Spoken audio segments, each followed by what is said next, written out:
नमस्कार दोस्तों, स्वागत है आप सभी का। दोस्तों, हमारे देश में विभिन्न नई रेलवे लाइनों को रेल लिंक करने, परंपरागत मार्गों से दबाव कम करने के लिए बनाया जाता है। इन रेलवे लाइनों की परिकल्पना जनप्रतिनिधि हमारे क्षेत्र के नागरिकों की मांग पर, विभिन्न सुझावों पर उच्च स्तर पर प्रेषित करते हैं। उसके पश्चात में इन रेलवे लाइनों को बनाने या न बनाने के लिए रेलवे विभाग सर्वे कराता है। सर्वे कई चरणों के होते हैं। कई बार ये सभी सर्वे अपनी मंजिल यानी कि फाइनल लोकेशन सर्वे, जो कि किसी भी रेलवे लाइन को बनाने के लिए तीसरी महत्वपूर्ण कड़ी होती है।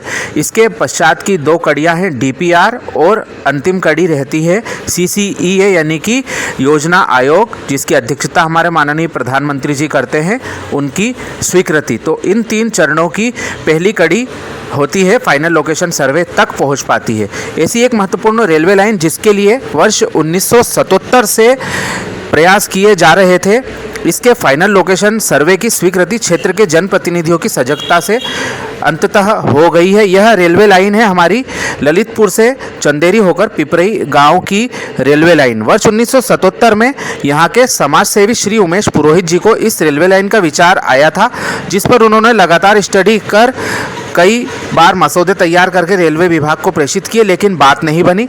वर्ष 2007 में तत्कालीन सांसद श्री ज्योतिरादित्य सिंधिया जी के समक्ष मांग रखी। उन्होंने पत्र लिखकर रेलवे विभाग से इस रेलवे लाइन के सर्वे की मांग की। तब वर्ष 2009 में इस रेलवे लाइन का सर्वे हुआ और 2011 में फिर से अपडेटिंग सर्वे किया गया। 2012-13 के रेल बजट भाषण में भी इसका उल्लेख किया गया। 2009 के सर्वे में 80 किलोमीटर लंबाई की इस रेलवे लाइन का रेट ऑफ रिटर्न -12.83 आ रहा था। साथ ही लागत लगभग 395 करोड़ के आसपास आ रही थी, जिसमें कि 7 नए स्टेशन बनाना उस समय जाहिर हुआ था। ललितपुर से आगे बुरवारा, मेलार, चुरारी, निदानपुर, चंदेरी, जरसाल और अचलगढ़ नए स्टेशन बनाए जाने थे।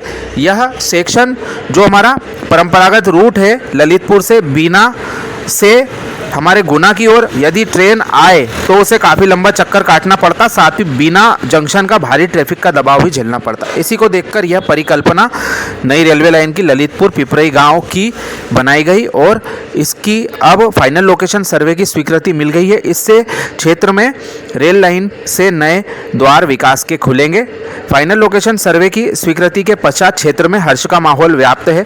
सामाजिक कार्यकर्ता श्री योगेश मिश्रा जी के द्वारा इस परियोजना के पैरोकार श्री उमेश पुरोहित जी एवं श्री मुजफ्फर भाई जी से इस परियोजना के फाइनल लोकेशन सर्वे स्वीकृत होने की बात पर अपने विचार जाने। आगे आप सुनिए उसके अंश। इसके पश्चात हम थोड़ी समीक्षा और करेंगे। मुजफ्फर भाई जी, आप और उमेश पुरोहित जी दोनों चंदेरी रेल लाइन पे आपने फील्ड विजिट किया बहुत साल पहले, और उसका अब फाइनल लोकेशन सर्वे ऑर्डर हो चुका है। 2011 में सर्वे रिपोर्ट भी बनी थी और आप लोगों ने बहुत मेहनत की थी। आज इस फाइनल लोकेशन सर्वे जो जारी हुआ है, उसके लिए आप किन किन लोगों को क्या कहना चाहेंगे?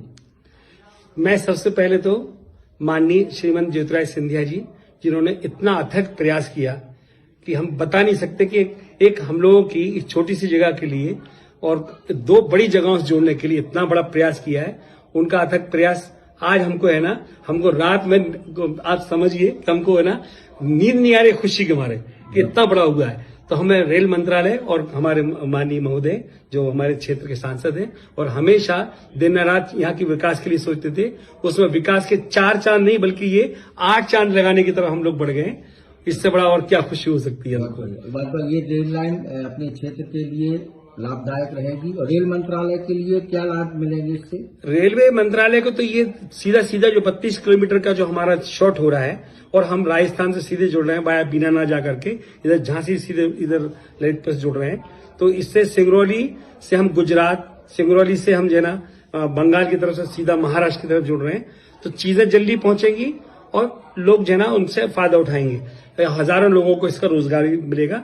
और सबसे बड़ी बात तो यह कि चंदेरी का जो हैंडलूम है और यहाँ का पर्यटन है, यहाँ का आर्किटेक्चर है, यहाँ का जो इतिहास है, वो लोगों तक पहुंचेगा। जो अभी छिपा हुआ था सब जानेंगे उसको। मैं बहुत बहुत पुनः धन्यवाद देता हूँ। चंदेरी रेल लाइन पर फाइनल लोकेशन सर्वे ऑर्डर जारी हो चुका है।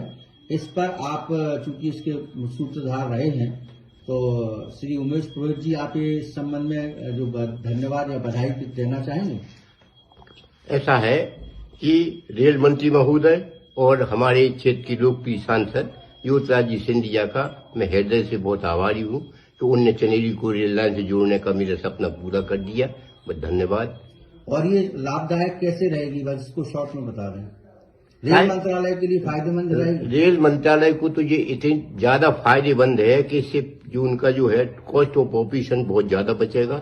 32 किलोमीटर की दूरी कम हो रही है। और ये क्या है कि देश के मिडिल सेक्शन से एक थर्ड ट्रैक बनेगा बिटवीन हावड़ा टू बॉम्बे। अभी 2 ट्रैक है मेन, अब ये तीसरा ट्रैक डेवलप हो जाएगा। तो इससे चंदेरी का जो व्यापार व्यवसाय है इस क्षेत्र का, जैसे कि चंदेरी साड़ी है और जो अशोकनगर जिले में ग्रेन का बहुत ज्यादा और इसका वीट का बहुत ज्यादा प्रोडक्शन होता है, उसका ट्रांसपोर्टेशन ईजीवी में हो जाएगा। ये रेल लाइन सबसे बहुत ज्यादा फायदेमंद, बहुत ज्यादा आपका सपना पूरा हो रहा है इससे, जो आपने अरे वो क्या जो खुशी मिली है मुझको, जो खुशी से मरना जाऊं, जो गुजर रही है मुझ पर, उसे कैसे मैं बताऊं। बहुत बहुत धन्यवाद।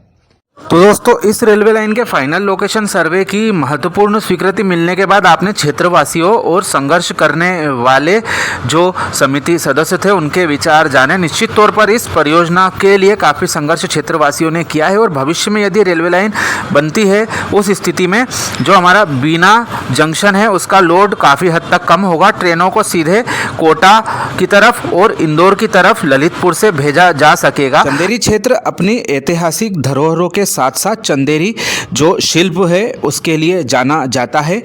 रेलवे लाइन यहाँ से डलती है तो क्षेत्र में जो चंदेरी के विभिन्न पर्यटन स्थल है, साथ ही जो यहाँ के लोकल हस्तशिल्प कला है उनको भी प्रोत्साहन मिलेगा तथा उनकी पहुँच रेल के माध्यम से दूर दूर तक हो सकती है। हालांकि ईसागढ़ क्षेत्र के कुछ निवासियों के अनुसार यह रेलवे लाइन उनके इलाके से निकाली जाना चाहिए थी। उस क्षेत्र के लोगों से हमें सहानुभूति है, लेकिन जितना संघर्ष यहाँ पर चंदेरी के लोगों ने इस रेलवे लाइन के लिए किया है उतना शायद उन्होंने नहीं किया है। इसका परिणाम यह है कि यह परियोजना फिलहाल में स्वीकृत हो चुकी है। भविष्य में यदि लिंक की जाएगी शिवपुरी गुना सेक्शन से तो उस स्थिति में ईसागढ़ में भी रेल आ सकती है। इसके लिए भविष्य में विचार करना चाहिए। तो दोस्तों, यह थी इस महत्वपूर्ण परियोजना के बारे में छोटी सी जानकारी। इसके बनने से एक छोटा रास्ता तो तैयार होगा, इमरजेंसी के वक्त भी यह काफ़ी काम आ सकता है क्योंकि बिना जंक्शन पे हम देखते हैं कि यातायात बहुत बढ़ चुका है। ऐसे में भविष्य में इसका काफ़ी फ़ायदा मिलेगा।